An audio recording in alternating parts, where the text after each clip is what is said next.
नमस्कार, TNP news देख रहे हैं आप और मैं हूं आपके साथ जावेद अली। बीजेपी के बारे में कहा जाता है कि वो एक चुनाव खत्म होते ही दूसरे की तैयारी में जुट जाती है।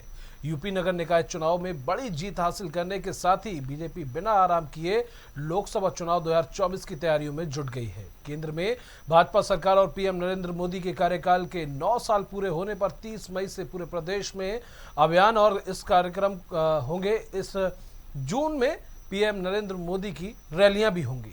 उधर कन्नौज में सपा प्रमुख अखिलेश यादव ने ममता बनर्जी का समर्थन किया। अखिलेश ने कहा कि जहां वो क्षेत्रीय दल मजबूत है वहां उनके समर्थन में चुनाव लड़ा जाए। वहीं अखिलेश ने निकाय चुनाव में बीजेपी पर नंगा नाच करने का आरोप लगाया है। उन्होंने कहा कि बीजेपी की जीत नकली जीत है। हजारों नकली आधार कार्ड मिलना इस योजना की धज्जियां उड़ाना है। आदरणीय नीतीश कुमार जी, आदरणीय ममता बनर्जी जी, केसीआर साहब और बहुत सारे दल इसी कोशिश में हैं कि कोई रास्ता निकले और जो दल जहां मजबूत है उस दल के नेतृत्व में चुनाव लड़ा जाएगा। बीजेपी के इशारे पर जगह जगह फर्जी आधार कार्ड बने हुए थे। आज के ज़माने में जहां पर बीजेपी की सरकार में लाखों करोड़ रुपए खर्च किए गए हों, इस बात को लेकर के कि आधार नकली नहीं बन सकता। अगर एक व्यक्ति की पहचान है तो वो पहचान दूसरा व्यक्ति नहीं बना सकता है। जिस योजना पर लाखों करोड़ रुपए खर्च हुए हों, उस योजना के धज्जियां उड़ा दी गई हों और फर्जी आधार मिले। यहाँ एक दो नहीं मिले, हजारों की संख्या में। यहाँ की विधायक महिला होकर के जो व्यवहार करती है, पुरुषों को भी मतलब क्या बोलूँ मैं, पुरुष भी शर्मिंदा हो जाएंगे। उधर पीलीभीत जनपद के सदर कोतवाली क्षेत्र के मोहल्ला छोटा खुदागंज में पीलीभीत जनपद में पानी की टंकी से संदिग्ध परिस्थितियों में गिरने से नगर पालिका कर्मी की मौत हो गई। मौके पर पहुंची पुलिस ने शव को कब्जे में लेकर पोस्टमार्टम के लिए भेज दिया है। फिलहाल पुलिस मामले की तफ्तीश में जुटी है। जी देखिए, बहुत ही दुखद है कि एक कोई भी व्यक्ति है, बहुत दुखद है ये कि उनकी ऐसे मौत हुई और पानी की टंकी से 80 फीट की ऊंचाई से वो गिर के मरे। तो आज मैं उनके परिवारजन से इसीलिए मिलने आई थी, जानने के लिए कि क्या किस स्थिति में थे वो, उनकी मानसिक स्थिति क्या थी। लेकिन घर वालों का कहना है कि ठीक थे, पूरा घर का दामोदार उन पे था, काम व्यवस्था भी उनकी ठीक चल रही थी। अब क्या कारण रहा, ये एक एक्सीडेंट हो सकता है कि वो पानी की टंकी पे गए, लेकिन परिवार वालों के लिए बहुत ही दुखद है ये।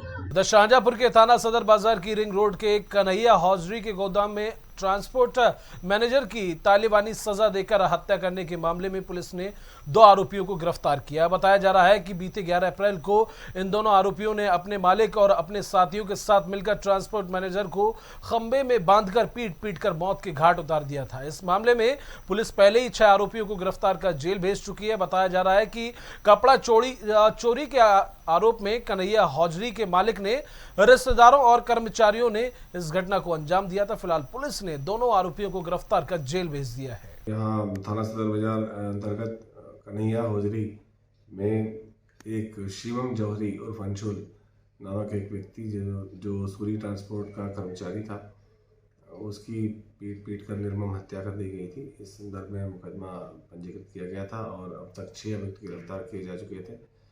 इस अभियोग में वांछित 2 अन्य अभियुक्त केशव और नदीम, ये दोनों अभियुक्त कल थाना सदर बाजार द्वारा गिरफ्तार किए गए हैं। इनकी भी भूमिका उस जघन्य हत्याकांड में रही और इनकी गिरफ्तारी के पश्चात इनको थाने पर नियमानुसार दाखिल करते हुए इन्हें न्यायिक रिमांड हेतु न्यायालय प्रेषित किया जा रहा है। उधर बहराइच के कोतवाली मूर्तिहा के नौबना टेपरा की रहने वाली महिला ममता ने डीएम से फरियाद लगाई कि प्रधान की शहर पर स्थानीय लोगों ने उसके बेटे और पति को बुरी तरह से मारा पीटा है, जिसके बाद डीएम ने मामले को गंभीरता से लिया और जांच के निर्देश दिए। बता दें कि इससे पहले पीड़िता ने डीएम के पास पहुंचकर अपनी भैंस की चोरी होने की शिकायत दर्ज कराई थी, जिसके बाद डीएम ने पुलिस अधीक्षक को पीड़िता की भैंस बरामद कर उसके सुपुर्द कराने के निर्देश दिए थे। अब डीएम के प्रयास से फरियादी को उसकी भैंस मिल गई है। भैंस मिलने से पीड़िता की आंखों में खुशी के आंसू छलक आए। भैंस हमारा डीएम साहब देवाए दीन है, मिलाए दीन है, हमका मिल गवा है। तो क्या हुआ था तुम्हारी भैंस को, क्या हुआ था? भैंस हमारी हुई जबरदस्ती बांधे रहे, चोरी से खोल ले गए रहे। तब जब डीएम साहब के पास हम पेश भय तो डीएम साहब एक बार आदेश दीन तो थाने में ही पकड़े गए। तब सखरीन कि भैंस यह के है, घर यह के है, लेकिन हम गिराए दिया है और भैंस बांध लिया, घर चले हम भैंस दे देवे। पत्नी बंसीलाल निवासी नौबना टपेरा थाना कोतवाली मुर्तिया है। और मैं एक बार तहसील दिवस में गया था तो ये मेरे सम्मुख उपस्थित हुई थी, लेकिन उस समय इनका कार्य नहीं हुआ था। उन्हें मेरे पास आई तो सबसे पहले इनकी समस्या भैंस इनके विरोधियों ने खोल के अपने घर में बांध लिया था। क्योंकि किसी व्यक्ति के लिए, गरीब व्यक्ति के लिए, जो ऐसा व्यक्ति जिसकी आजीविका पशुपालन पर निर्धारित हो, मजदूर हो, गरीब व्यक्ति हो, तो उसके लिए भैंस बहुत बड़ी पूंजी है। मेरे द्वारा तत्काल एसपी साहब से अवगत कराया गया कि वो एसओ उसमें गंभीरता से नहीं ले रहा है, लेकिन शीघ्र निर्देशित करने पर एसओ ने अपने सार्थक प्रयास से इसकी भैंस को इनको दिला दिया। अब आवास की एक इनकी समस्या बनी हुई है, जहाँ इनका आवास था उस पर बनने में कोई विपक्षी और ग्राम प्रधान अवरोध पैदा कर रहे हैं। आज ये पुनः उपस्थित हुई है।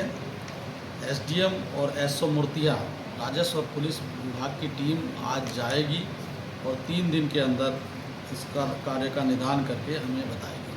उधर गोंडा के नगर कोतवाली के बहुचर्चित जमीन घोटाले से जुड़े एक आरोपी की गिरफ्तारी के 24 घंटे के अंदर पुलिस अभिरक्षा में मौत हो गई। पुलिस ने उसे बीते सोमवार को गिरफ्तार कर जेल भेजा था। आरोपी की मौत से पूरे महकमे में हड़कंप मच गया। एसपी ने ड्यूटी में लापरवाही बरतने के आरोप में सिविल लाइन चौकी प्रभारी और 2 सिपाहियों को सस्पेंड कर दिया है। गोंडा में जो ये घोटाले के प्रकरण थे उसमें आरोपी जो थे आरकेलाल श्रीवास्तव, इनको गिरफ्तार करके माननीय न्यायालय के समक्ष प्रस्तुत किया गया था। जुडिशियल कस्टडी में थे, वहाँ तबीयत खराब हुई थी, जिला अस्पताल में इनका इलाज चल रहा था और आज सुबह उनकी तबीयत खराब हुई। डॉक्टरों ने तो बहुत प्रयास किया लेकिन उनको बचाया नहीं जा सका। इस संबंध में जो विधिक कार्रवाई की जा रही है, पंचनामा भरा गया, आगे का कार्रवाई की जा रही है और इसमें जो परिजन है उनसे भी वार्ता की जा रही है, जो भी विधिक कार्रवाई अमल में। उधर शाहजहांपुर पुलिस को बड़ी कामयाबी मिली है। थाना चौक कोतवाली पुलिस और एसओजी टीम ने मुखबिर की जानकारी पर अंतर्राज्यीय 2 अफीम तस्करों को गिरफ्तार किया। पकड़े गए अफीम तस्करों के पास से पुलिस ने 4 किलो 500 ग्राम अफीम बरामद की है, जिसकी कीमत अंतर्राज्यीय बाजार में 4 करोड़ 50 लाख रुपए बताई जा रही है। दोनों अफीम तस्कर झारखंड के रहने वाले बताए जा रहे हैं, जो बड़े पैमाने पर कई प्रदेशों में मादक पदार्थों की तस्करी कर रहे थे। फिलहाल पुलिस ने पकड़े गए दोनों तस्करों को जेल भेज दिया है। एसओजी शाहजहांपुर और थाना कोतवाली की संयुक्त टीम द्वारा कार्रवाई करते हुए मादक पदार्थों की तस्करी करने वाले 2 अंतर प्रांतीय अपराधियों की गिरफ्तारी करने में सफलता प्राप्त हुई है।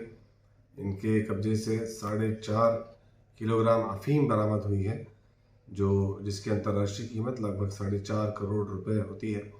ये दोनों ही अभियुक्त थाना लावालौंग, जनपद चातरा, झारखंड के रहने वाले हैं। इनसे पूछताछ में बहुत से तथ्य और प्रकाश में आए हैं, जिन पर कार्रवाई चल रही है। दोनों अभियुक्तों के विरुद्ध सुसंगत धाराओं के अंतर्गत थाना कोतवाली में अभियोग पंजीकृत करते हुए अग्रिम विधिक कार्रवाई की जा रही है। उधर मीरपुर के नेशनल हाईवे 34 पर भीषण सड़क हादसे में ट्रक और बाइक की जोरदार भिड़ंत हो गई। इस हादसे में 2 लोगों की मौके पर ही मौत हो गई, जिसके बाद गुस्साए परिजनों ने हाईवे पर जाम लगा दिया। वहीं इस हादसे की सूचना पर मौके पर पहुंची पुलिस ने हालातों पर काबू पाते हुए जाम खुलवाकर मामले की कार्रवाई में जुट गई है। थाना मौदा के अंतर्गत नराज गाँव के पास NH-34 हाईवे पर एक मोटरसाइकिल और ट्रक के मध्य में टक्कर हुई। मोटरसाइकिल पर 3 लोग सवार थे, जिसमें 2 लड़के और 1 लड़की। 2 लड़कों की मौके पर ही मृत्यु हो गई। जो लड़की है उसको CHC मौदा ले जाया गया, जहाँ से उसको जिला अस्पताल हमीरपुर के रेफर किया गया है। मृतकों के परिवारजनों को सूचना दे दी गई है, वो लोग मौके पर आ रहे हैं। मौके पर शांति व्यवस्था कायम है। जो ट्रक है उसको खन्ना पुलिस द्वारा अपने कब्जे में ले लिया गया है। अन्य विधिक कार्रवाई प्रचलित है। उधर रायबरेली के लालगंज कोतवाली क्षेत्र के जगतपुर गांव में एक शादी समारोह में मारपीट हो गई, जिससे समारोह में अफरा तफरी का माहौल हो गया। घटना की सूचना पर मौके पर पहुंची पुलिस मामले की तफ्तीश में जुटी है। बताया जा रहा है कि बारात रालपुर गांव से जगतपुर बीच कौरा गांव आई थी। इस दौरान बारातियों में कहासुनी हो गई, जिसके बाद जमकर मारपीट हुई। वहीं पीड़ित के द्वारा थाने में दी गई तहरीर के आधार पर पुलिस ने मामला दर्ज कर लिया है, जिसके बाद पुलिस की मौजूदगी में विवाह को संपन्न कराया गया। और फिलहाल के लिए यूपी के इस बुलेटिन में बस इतना ही, लेकिन देश और दुनिया की तमाम खबरों के लिए आप देखते रहिए TNP न्यूज।